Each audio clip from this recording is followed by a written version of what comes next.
Hey, Emily, Hey, Stephanie. you want to do a podcast? Absolutely.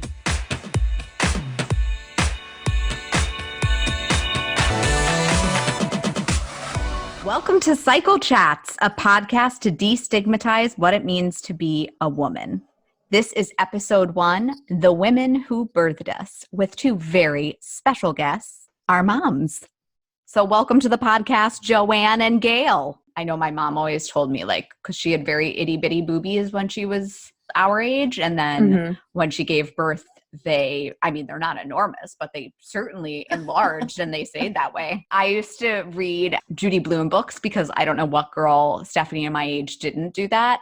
And I would do I must increase my bust. One of my aunts, Debbie, she always taught me to wish on a star for stuff. And I was always constantly wishing for bigger boobs. I talked about it and that's why it didn't happen. So I did it to myself. So from where you women are now, because Emily and I are in the stages where we are kind of like in the prime of it. But I feel that you ladies you've gotten to live your lives and now you're in a different stage. How do you feel that has shifted? If you could look back, did you feel different? Do you still look in the mirror and feel the same? What's changed for you since those moments? You mean from when we were younger and pregnant? Yeah, just when you were pregnant and going through all of that, can you look back on that and see it through different eyes? Yeah, from for where me you are it was now? a very joyous time. I'm not joyous time now too, but it's in a different way. It's definitely in a different way. You know, when you're raising children, your days are really busy. I sometimes I wish that you could just stop time when you're raising children and really take a moment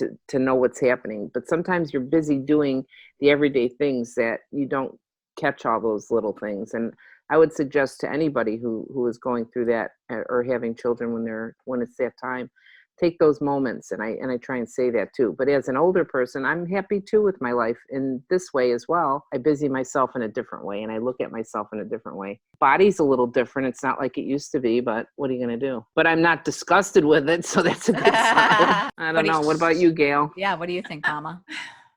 Different times in your life just give you different things. I was very happy as a single. I was very happy as a newlywed. I was very happy as a mom. I feel like I kept myself intact, even playing the different roles, throughout.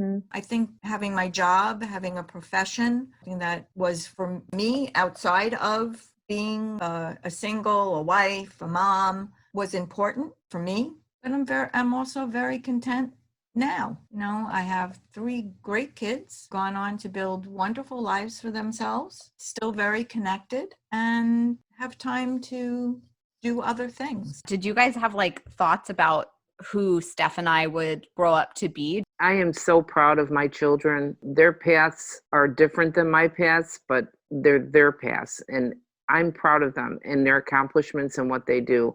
And I will always, always be there for them, no matter what they choose to do. And is it different than I thought it would be? Maybe a little, maybe not as traditional for what they do, but I'm okay with that because it makes them who they are. So I'm good with that. I would have to say, because I think of the family that I came from, I think there was this sense of allowing the person to evolve. There wasn't, I never remember feeling that I had to be something. Or a lawyer, an Indian chief, you were always encouraged to be who you were. I think that's hopefully parented you guys and that you felt the same and therefore support whatever you chose to do. I mean, nobody became an axe murderer. It's true. I now went down the path of addiction. Yeah. Also true. I was always content with that. I find that that's something I speak very openly about because of my personality and how I sometimes tend to get absorbed into certain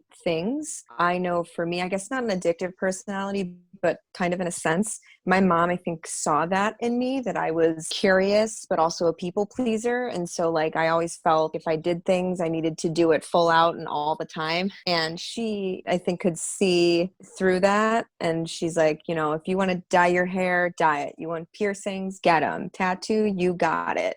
Wear lots of makeup and black lipstick. Because she felt it's either that and I express myself, or I start partying and, getting all into stuff that I maybe shouldn't be, and it turns into a problem. So I feel like that was always something that I appreciated. Thank you, kind of Stephanie. going along the lines of allowing your children to be who they are.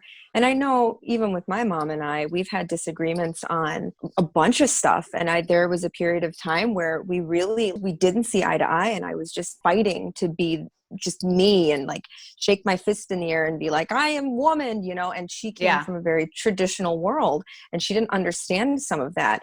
But I felt like there was always that base of, even though we didn't agree, there was always the love there to say, you know what, you're my kid, and we could disagree and we can yell and scream and whatever. But at the end of the day, we're going to come together. And she, I think, also look back at her life and all the things she had to fight for as a woman in her time. And she saw that I was doing the same thing. And so now I feel we can see each other eye to eye as adult women, that release of, because I can imagine you have a kid, right? You're a mom. That's your job. You're working, but you're also a mom. And so when those reins start to be released, it's like, it's almost like we're giving you a letter of resignation. Like, I still love my mom, but I think she could finally see that. And that was a beautiful thing. Yeah, I think that's a great analogy. Thank I you. tell sometimes my clients that I deal with, you're growing up. It's on both sides. Change, the relationship changes, and that's just part of individuation. It's a process. It goes on, but it goes on for both sides. Even I could see how I dealt with things with my oldest differently than even with them, because I had gone through that already. And I have to tell you, between 13 and 16, I loved my mom, but between 13 and 16, we were not the best of friends. I think that's probably around the time when I also was, because I think for me, that was like a really important time in my female life of kind of figuring things out. It was the first time I had real crushes and kind of was like, oh, what are these very strange feelings? And it was the time that I had my first period. So a lot was happening inside my body. It's almost like kind of like a time bomb went off, and you're like, okay, well, I have to figure this out. And I don't know if I can talk to this other woman because she's so much older, and you kind of feel at odds with your mom in a sense. So that was definitely the time, I think, in our relationship, Mom, where I was like, I don't know what to do. I don't know if I can turn to this person. It became a little weird. And then I think we just kind of got over it because my hormone levels probably eased up a little bit, and I was able to understand what was happening in my body. It's an interesting time. I got my first period the morning that we were going to visit my middle brother, Matthew, at his college in Pennsylvania. So it was like a 2.5-hour drive from New York. We were going to visit him. It was family weekend, and I got it the morning of. So we actually had to like stop at a CVS so that I could get pads. But do you remember what happened when I came screaming in the room, Mom, that I had gotten my period? Do you remember? You like came into the bathroom, and then what happened? I probably slapped you across the face. Yes, you did. It's the only time I had been physically assaulted by one of my parents. You did. You slapped me clean across the face. I had no idea what I had done. If I had done something wrong. Can you explain why you did that? Because my mom did it to me and her mom did it to her. It was a tradition. Thank you, Joanne. Can't tell you where it came from, but Oh, that's funny. Well, That's it funny. slapped me silly. Hopefully one day I'm able to have a daughter of my own and slap her upside the head. See, she I've- passed it down though. She Yeah, It's a tradition. It's a tradition, and I'll keep it too, I guess. I mean, Emily, you better. I know. I'll never forget that, because I literally had never been, my parents were not physical with us at all. Even when we did something bad, it was never physical punishment. Yeah. So just to be in this very vulnerable state of me, probably with my pants down even, and just like bleeding, just be slapped across the face, and like, what did I did I do something? Oh God. It was the most interesting. It's a memory that I'll have forever. And I know that, You'll you know, never Mom and I forget. get to share that together. Okay, what I was so I just Googled it. Okay. Tell us. Oh, Tell us. God. What is it? So on the Google thing, the first thing that comes up, it says the slap acts as a suction pump, as it were, drawing to the face blood that would otherwise flow from the womb. The heart. Oh. Well, there was a purpose behind There that was slap. it was a medical purpose. Wow. Go That is figure. so interesting. I always It thought it was is. a Jewish tradition. That's what I was going to say. That's what I thought it was I too. thought it was a Jewish tradition. It's a medical thing Well, that you I don't do? know, because then it goes on to say the harder the slap, the redder the cheek, the shorter the young woman's menstrual period, and one might add the longer the time during which she is held to be fertile. Huh. I have no idea. So if you really want to do your kid a favor, Emily, just punch her. That way she has a 1 day There we period. go. That's it. I'm gonna not even just punch her in the face, though. I'm gonna punch her right in the gut, right in the Right. uterus. But there is the next couple of entries on the page when you Google tradition of slapping a girl upon getting her period are the Jewish tradition of slapping our daughters. Oh, Oh, little Wow. column A, a little column B. So it's both. that's so interesting. It Wow. is. I It don't know is. that we have anything like Mom. Do you? Okay, I'm curious to know. Do you remember when I got my first period? Do you remember where I called you from? Were you in school? You know- No, I was at Grandma's. But do you remember what phone I used? Oh, you used the phone in her bathroom. She had the She phone had by a the toilet. She had a toilet phone. She had a I- phone right by the toilet that she could talk on. I don't know why that was one of those wall phones, you know? Oh So- my! What an Stay interesting over there. place for that. She used to, every time she went over there, I think she thought she was the queen bee, go in the bathroom and she'd make a phone call. Mom, I'm in Grandma's bathroom with the phone. Yeah, and I got it for the first time, and I had bought pads prior to, and it was the weirdest thing because I was like, I think I'm going to get my period because I just started feeling weird body changes, Interesting. and a lot of the girls in our class were getting it, Mhm. and I was like, I think I'm going to get it. So like a month prior to, I had my mom buy me thin pads because I'm like, I want them, and she's like, okay, and I just kept wearing them, and I was like, God, I can't wait to get my period. Oh, And I finally got it. And when I called her from the toilet phone, I was like, hey, I got my period. I'm so excited. And I remember my mom going, well, don't get too excited. You're going to get it every month. And I went, what?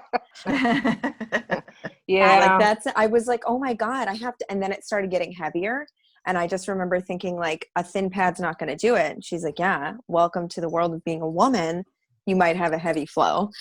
So Yeah, mine Yeah. wasn't quite as fun as hers, you know, like giving you a crack, but you know. it was a little bit more. At least there was the toilet phone in ours. Oh my! That's- Yeah, but like, did other people? I just have a question Yes. about the toilet phone. I have to ask. Yeah. Yes. Did other people know that she had this phone by Just the us toilet? family. It was just you family. Okay. Yeah. 'Cause, I mean, Anybody who, it was in their bedroom. So Okay, it was okay. not where people would go. It was the master Okay. bedroom. Yeah. And so it was only where she was. So Okay. when they bought the house, it was in there. But boy, she loved it. She loved having that phone in the I toilet. mean, I would love to like. I mean, you know, listen, I poop and I talk Yeah. on the phone all the time. Why not? It's Yeah. a great time to talk to some people. And, you know, Oh, it takes a few God. minutes. Why not? Oh, God. But that is so Yeah. funny. I just imagine like calling her up and being like, "Hey, you on the toilet?" Like, Oh, she would, and she'd call. There was one. There's one memory I have, and my grandma was such a classy lady. Let me set the was. stage. Curlers in her hair, lipstick, long, beautiful manicured nails. She always had nice jewelry on, always put together. She was this one time she called, and she wanted to hang out with Mom and I. And she called, and she's like, "Oh, Joanne, listen, I'm on the toilet. I wanted to call you." And I just remember thinking that was such a strange. And I was like, "What? Why did she need to announce that? It's not like we needed to know." She's like, "Let's go to dinner. I'll finish up here and then I'm coming over." And she would. And she'd come over, and it was like for a lady that had such high standards, high class, to announce that she was making a phone call on the toilet to us. that She is- just needed to let us know. Oh So- my God. I'm going to have to tell Miguel that we're putting a toilet phone in our next house. I just, Make sure it's gold. gold. Make sure it's Oh gold my and God. fancy. Are you Yeah. kidding me? Maybe it will have like a vibration setting There on it. you You know, go. why not? So we were talking about our periods. Do you guys remember your first I period? do. I mean, clearly, Mom, you got slapped, but I'm sure that's not just the story. After the we slap, what did. happened, Gail? Come on, tell us. I think I was in 5th grade or 6th grade. Unlike you guys, who I think got sex education in the schools, Yes, Yeah. we did. really was done by your family. Yeah. Grandma Sonny was very right there with the books and with, being very open about what happens and stuff like that. So I felt really prepared. She had gotten me, I'm trying to remember the name of the company that made the pads, because we really didn't have tampons in those years. Mm. Modest or Yes. Oh, Did you Motet, have where yes. you had to put the pad around like this belt like the that would go belt. on? Yeah. It was and then like you a had- belt. Yeah. So she had gotten me a whole kit. So she had given it to me and we had talked about it. And I don't remember it being that it was something I was unprepared for. Although I know that some women had no idea what was happening. It depended on how their family approached it or who they heard Exactly. it from. Most of what I learned was with my friends, and mine came when I was like 14, and then it came once, and then it didn't come for probably like 6 months or something after. The time it came, I remember talking to my friends, and the very first time, everybody was trying to figure out, did you get yours? Did you get yours? What'd you do? What is, and we talked about it. And I remember those pads with the belts, and then I remember the tampons became popular, and everybody's taking turns going in the bathroom. We bought a box, and they say, how does it go in? Did you get it in? Is it working? How does this work? And I said, some would say it hurts. I didn't put it in right. I don't know how to do this, whatever. But I just remember for the longest time, though, we had the pads with the belts, and we were so excited about the tampon thing because it was like, oh, that's better. That's better than having this pad between your legs, And that's so funny because I know Steph and I are both pad users and really Yeah. don't use tampons a Yeah. lot. I mean, I Yeah. did for a while, but like that was when I think I was in class. But now that I'm just kind of doing whatever quarantine has allowed me to do, I've just kind of become more of a pad person. I mean, I know for me, especially like that transition from tampons to pads, because I felt like I was relying too much on the tampon and like it was some sort of a cork, So I was like, I think I need a pad. And then as you get older too, a pad's not going to fit on a thong. I'm not wearing a thong. I want a full high-rise underwear. Oh yeah. I don't know how anybody grandma else panties. feels about it, Yep. but I don't need Yeah. floss in betwixt my cheeks. So this belt I've never heard of this. Try and I'm figure just it. so Yeah. curious. So was it like almost like an elastic belt that you wore on top of or underneath your underwear, and then it held like the top and the bottom end of the pad in place? Is that what it was? Take the part of the pad that stuck out in the front and like wrap it around on the front and the back. Think about it. Here you are, having your period, and you have to make sure you get this right. So when it's on, it's not flopping all over the place and it's firm, and then you got to put it on. It was kind of a struggle. Yeah, I'm sure that sounds like a lot of work. Yeah, it was. I just remember when I had mine, I used to get such cramps. Oh, they were heavy. And what did you do for them, Joanne? What was your like cramp suppressant? Which is a weird thing, but I used to clean my house. Okay. Because if I moved around, and that sounds weird, you'd think you'd go lay in bed, right? But I remember if I'd have them, I would do more things around to move around to make it feel better. So exercise is really, really supposed to be very actually good for your cramps to relieve. Yeah. What Yeah, about that you, was- Mom? Did you do anything special? Heating pad. Yeah, Yeah. I'm a big heating pad person. What about you, Steph? What do you do? I cry a lot. Yeah, you feel those emotions. I understand. Sometimes I have to, yeah. No, for me, I mean, it depends. So something new I've noticed, I was on birth control for a while. And then when I got off of it, I noticed that I started getting really bad headaches, like the day before and the day of.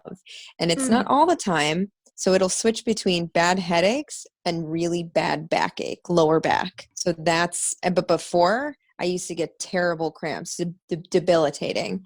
I would just lay in bed. So what I do to kind of get rid of that, for the cramps, I would do the same thing. I'd move around a lot. But for the headache, I have to just sleep it off because it feels like a migraine. I can't even, it's like my vision starts to go. It gets that intense. So I have to just sit in darkness and take something and then fall asleep. I get what I call period brain, where I'm very foggy in my head and I don't remember a lot of things. So I can only imagine what pregnancy brain is going to be, because I've heard that that's pretty interesting. But yeah, I do heating pad, I do Midol, and then I basically just the first day is pretty terrible where I don't feel good. So I watch a lot of rom-coms and make myself feel better. And then thankfully, it's not bad the second day. I'll be okay. I get through it. But that first day is a pretty debilitating experience, that first day. And I think that leads us to our kind of our closer is, what advice would you give to the young ladies listening to this and to your younger selves, something that you could have benefit from looking back from your warrior's experience? I think be true to yourself. Okay, to thine own self be true, like Polonius. I love it. Yeah, just be true to yourself. Recognize your strengths, accept your weaknesses. Look for people who encourage you. Let go of the ones that look to put you down in any way. You can do anything you want to. You know what? That was so well put that I can't even add to that. I'm serious. She said all the right words, and I would agree with that 100%. Thank you to both Mommy Gail and Mama Joanne for stopping by and chatting with us. I hope this wasn't as scary as I know my mom was perceiving it to be. I was terrified. I know. My mom was getting ready.